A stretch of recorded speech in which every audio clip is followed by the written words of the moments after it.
Universities are reporting a steep drop in international students applying to come to the UK and warnings that further restrictions on the students' visa will torpedo a vital flow of talent for Britain's creative industries.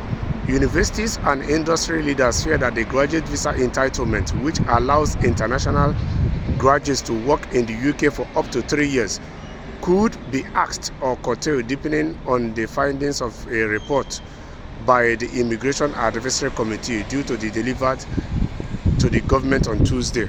So apparently, you see, at the end of the day, everybody needs each other. So them curtailing or reforming this immigration law that allows foreign students to come with their dependents to UK to study. You see now, some of their universities are bankrupt. Some of their universities are even finding new programs in which they will give scholarship, even go to the extent of paying up to £4,000 for your transportation or for your flight cost. So some of their British teachers are out of job because these universities cannot afford to keep them anymore. And you see, the industries are equally complaining that it will limit UK of having experts or talents in terms of creativity. So you see, these students are not just coming with the money to keep these universities running. They are equally, in the 3 years they are allowed to work in the UK, they are contributing to the growth of UK in terms of their expertise. They are equally paying tax, contributing by paying tax to UK. So you see, sometimes the average public in any country should do well to educate themselves what these migrants are bringing.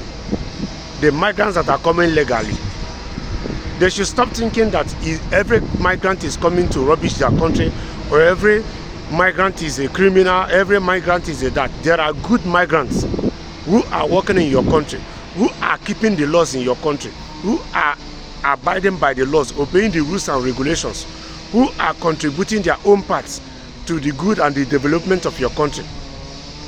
Yes, it's just quite a pity that sometimes some of these citizens of some of these countries cannot channel their frustrations to their politicians.